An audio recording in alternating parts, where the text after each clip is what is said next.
E aí, gente, mais uma aula de língua portuguesa aqui para vocês, né? E seguinte, hoje a gente vai dar continuidade àquela sequência de aulas sobre tipos e gêneros textuais, tá? A gente vai falar sobre o último tipo textual, que é o texto dissertativo. Como ele é um pouquinho mais denso, eu e Daniela e Maria, a gente decidiu que a gente ia tentar deixar ele por último, porque para a gente conseguir analisar melhor, ter mais tempo para conseguir estudar ele.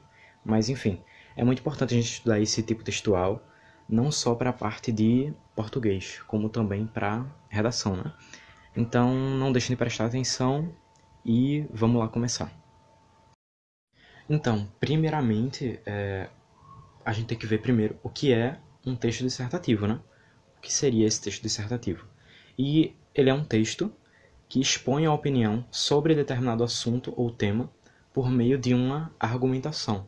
Ou seja, eu vou mostrar alguma opinião no meu texto, seja ela minha ou de alguma outra pessoa, algum estudioso, e eu vou utilizar argumentos, vou utilizar fatos, estatísticas, estudos e etc. para tentar comprovar essa opinião, beleza? E aqui, como eu já falei, a gente vê que ele é argumentativo e opinativo. Ou seja, resumindo, a gente usa argumentos para corroborar a opinião da gente, para meio que comprovar, dar mais ênfase à opinião da gente num determinado texto. Tudo bem até aí? Mas e aí? Qual vai ser a estrutura desse texto? Quais são as partes dele, né? Então, de modo geral, a gente divide ele em três partes, que é a introdução, o desenvolvimento e a conclusão. Vocês podem lembrar disso bastante da redação, né, das aulas de redação, que os professores falam muito nessa estrutura, que é a estrutura geral de um texto dissertativo.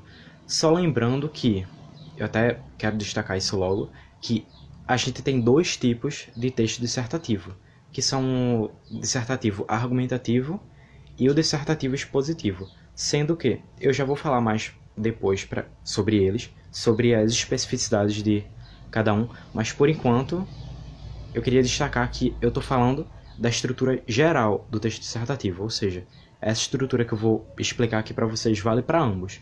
E depois, posteriormente, a gente vai analisar cada tipo de texto dissertativo, beleza? Então, a primeira parte que a gente tem aqui é a introdução, que, para dar uma lida aqui, é a exposição da ideia central de um texto e a apresentação da tese. Deve conter as informações que serão desenvolvidas ao longo do texto. Ou seja, basicamente o que eu vou apresentar na minha introdução é a minha opinião, a minha tese sobre determinado tema. Então, por exemplo, sei lá, se eu tenho um tema de redação do Enem mesmo, sobre democratização do acesso ao cinema no Brasil. O que eu acho desse tema? Qual é a minha opinião? Eu vou pegar essa opinião e vou escrever na minha introdução. E aí, dentro dessa tese, a gente vai ter que colocar as ideias que vão ser desenvolvidas ao longo do texto. Então, se eu acho que um dos problemas em relação a essa democratização é a falta de órgãos públicos que deem incentivo a políticas gratuitas, políticas mais democráticas em relação ao cinema, eu vou escrever isso na minha introdução e depois eu vou abordar de forma mais detalhada, vou utilizar os fatos, opiniões, enfim. Vou falar isso agora sobre desenvolvimento.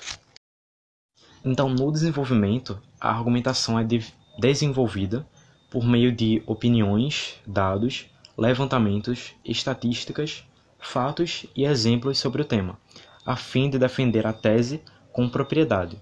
Então, aquela minha tese que eu coloquei na minha introdução, no desenvolvimento eu vou destrinchar ela. Eu vou pegar o que eu falei sobre na tese e vou desenvolver com mais calma, com mais detalhes. Então eu falei da falta de políticas públicas que incentivem essa questão do cinema de forma gratuita, de forma democrática, né?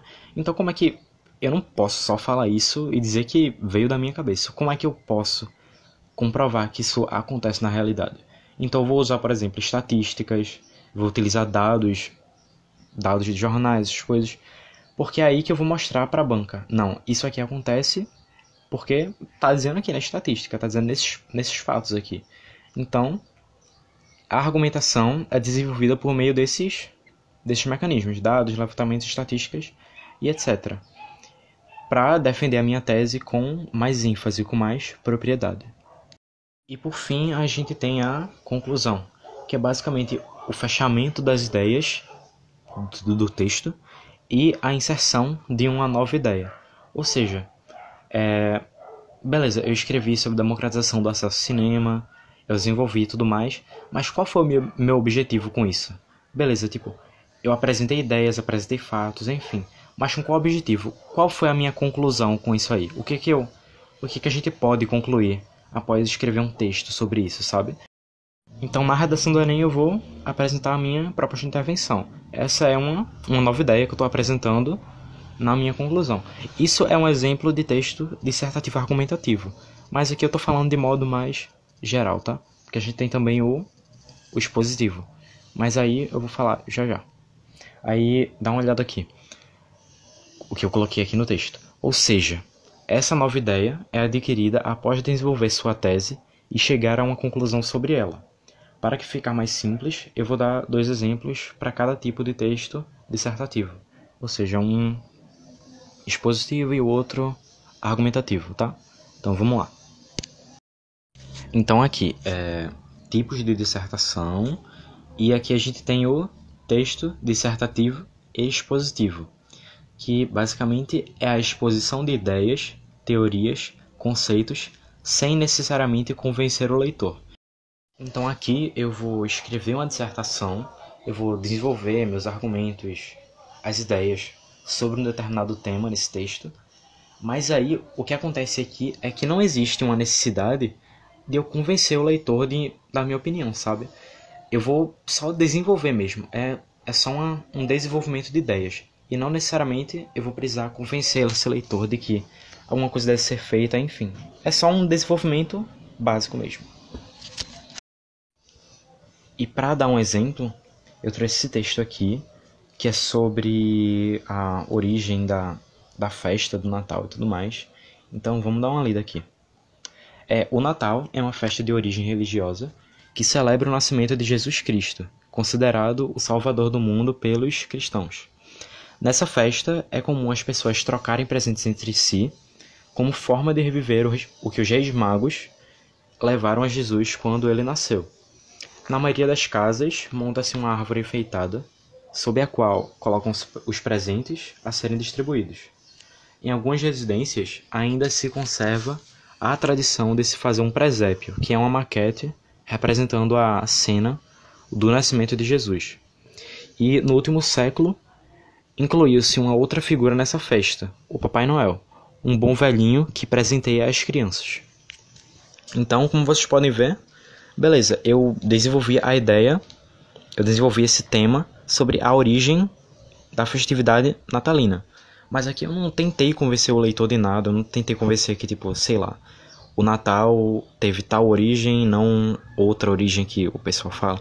Enfim, eu só apresentei a ideia da origem do Natal. Não tentei convencer o leitor de nada, ok? E isso é diferente do texto dissertativo argumentativo, que é o que a gente vai falar agora. Então, olha só, nessa modalidade, no texto dissertativo argumentativo, a intenção é persuadir o leitor, convencê-lo de sua tese, ideia central, a partir de coerente argumentação, exemplos e fatos. Então aqui sim eu vou criar minha tese, minha opinião, eu vou desenvolver ela ao longo do texto, vou fazer minha proposta de intervenção, minha conclusão, a fim de convencer o leitor de que essa tese é verídica, que ela é real. Então, por exemplo, ainda falando sobre a questão da democratização do acesso ao cinema, se eu quero mostrar às pessoas que o acesso ao cinema no Brasil não é democrático, beleza, o que eu vou fazer?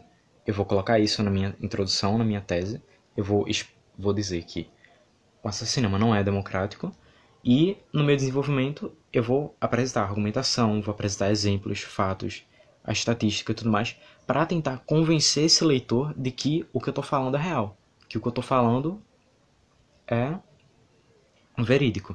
Então, basicamente, a diferença entre o texto expositivo e o argumentativo é justamente essa tentativa de convencer o leitor. No expositivo, a gente só apresenta as ideias, e no argumentativo, a gente apresenta essas ideias, mas numa tentativa de convencer o leitor da minha tese, da minha opinião sobre aquele tema. Tudo ok até aqui? Então aqui eu trouxe um exemplo de uma redação nota 1000 do Enem para a gente exemplificar essa questão do texto dissertativo argumentativo. Lembrando que, por mais que a redação do Enem peça um texto dissertativo argumentativo, o próprio Enem busca algumas especificidades, sabe? Então, a questão da proposta de intervenção não é do texto dissertativo argumentativo, é um requerimento específico do Enem. Então, eu trouxe isso aqui como um exemplo, mas a redação do Enem não é a única forma de se desenvolver um texto dissertativo argumentativo, ok? Então, bora lá. No livro 1984, de George Orwell, é retratado um futuro distópico em que um Estado totalitário controla e manipula toda forma de registro histórico e contemporâneo, a fim de moldar a opinião pública a favor dos governantes.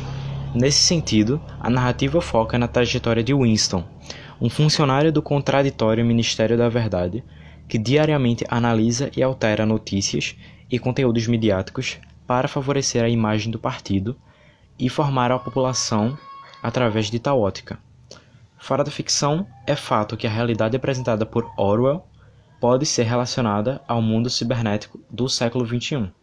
Gradativamente, os algoritmos e sistemas de inteligência artificial corroboram para a restrição de informações disponíveis e para a influência comportamental do público, preso em uma grande bolha sociocultural. Então aqui o tema foi a manipulação do comportamento do usuário pelo controle de dados na internet, e o estudante aqui ele trouxe como contextualização o livro 1984 de George Orwell. E aí ele fala da questão da distopia, de um estado totalitário, e ele relaciona isso com a atual manipulação de dados. Então ele fala que fora da ficção é fato que a realidade apresentada no livro pode ser relacionada ao mundo cibernético do século XXI. E aí ele fala que essa questão dos algoritmos, do controle de dados, influencia o comportamento do público. Ou seja, essa é a tese dele. Ele poderia falar que esse controle de dados não influencia, mas aqui não. Aqui ele disse, não, influencia. Influencia o comportamento do público preso em uma grande bolha social. Ou seja, essa é a tese dele. Então, ele vai ter que pegar isso aqui e no desenvolvimento dele ele vai ter que explicar. Beleza, como é que isso influencia? Isso influencia de verdade? Então, ele vai ter que desenvolver isso no desenvolvimento. Em primeiro lugar, é importante destacar que, em função das novas tecnologias, internautas são cada vez mais expostos a uma gama limitada de dados e conteúdos na internet, consequência do desenvolvimento de mecanismos filtradores de informação a partir do uso diário individual.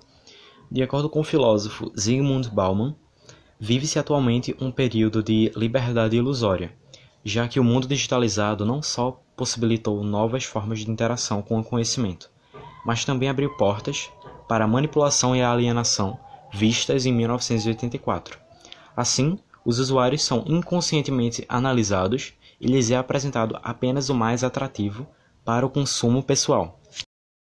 Então, o argumento que ele usou aqui foi a questão da filtragem de informação, que a gente consegue perceber que muitos dos aplicativos de streaming, por exemplo, como Netflix, Spotify, eles filtram séries, músicas a partir do que a gente assiste. Então, por exemplo, se eu assisto tal tipo de série na Netflix, ela vai acabar me recomendando séries relacionadas àquelas séries que eu assistia. E o que isso acontece? Isso é uma filtragem de informação. Ele está filtrando o que eu estou assistindo. Ele não vai me recomendar algo que não esteja relacionado ao que eu costumo assistir.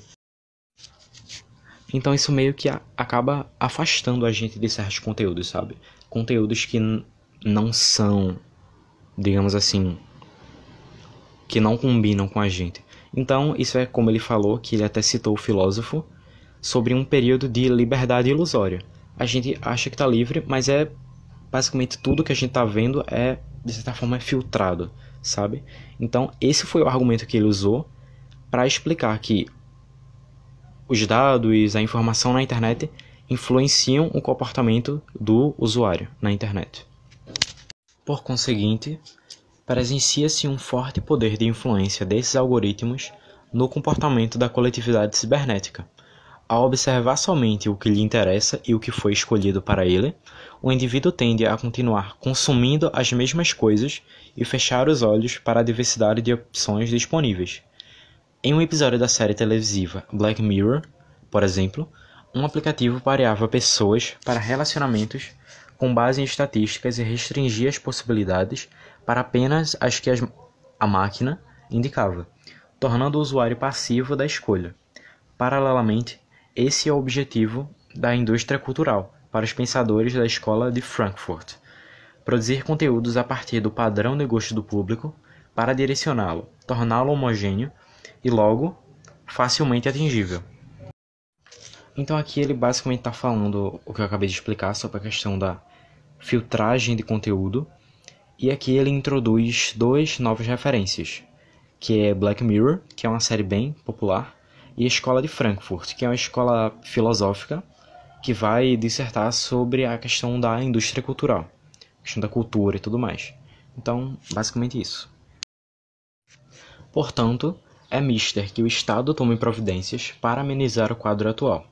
Para a conscientização da população brasileira a respeito do problema, urge que o Ministério da Educação e Cultura, MEC, crie, por meio de verbas governamentais, campanhas publicitárias nas redes sociais que detalhem o funcionamento dos algoritmos inteligentes nessas ferramentas e advirtam os internautas do perigo da alienação, sugerindo ao interlocutor criar o hábito de buscar informações de fontes variadas e manter em mente o filtro a que ele é submetido. Somente assim será possível combater a passividade de muitos dos que utilizam a internet no país e, ademais, estourar a bolha, que, da mesma forma que o Ministério da Verdade construiu em Winston de 1984, as novas tecnologias estão construindo nos cidadãos do século XXI. Então aqui ele fechou o texto dele apresentando a proposta de intervenção, que é basicamente criar campanhas para que o MEC crie campanhas para que as pessoas possam estar mais conscientes de como esses algoritmos funcionam e de como a gente, de certa forma, está sendo influenciado, para que elas se tornem conscientes sobre essa questão. Então, foi basicamente isso. Então, recapitulando, a gente viu que na introdução o estudante ele apresentou a tese dele, ele fez uma contextualização e apresentou a tese. Depois, ao longo do texto, ele desenvolveu essa tese e, na conclusão, ele apresentou uma nova ideia, que é a ideia de se criar as campanhas publicitárias para tornar as pessoas conscientes. E aí, qual é o lance? O que torna isso aqui um texto dissertativo argumentativo e não expositivo? Ele é argumentativo porque ele foi usado de forma a convencer o leitor de que essa influência no comportamento do usuário existe, que ela é verídica. Então, o desenvolvimento foi justamente para isso, para mostrar às pessoas que isso acontece. Então, ele usou filósofos, ele usou séries, ele usou várias referências para tentar mostrar ao leitor que isso que eu estou falando aqui está acontecendo na realidade.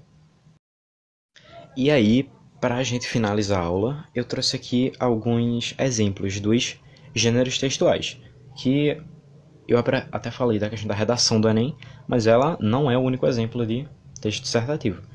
E aí, quais foram os exemplos que eu trouxe? Editorial jornalístico, carta de opinião, resenha, artigo, ensaio e monografia ou dissertação de mestrado e tese de doutorado. O ensaio eu acho que não é tão conhecido por vocês, mas ensaio é basicamente uma redação, um texto, que a gente faz, só que de forma mais longa, sabe?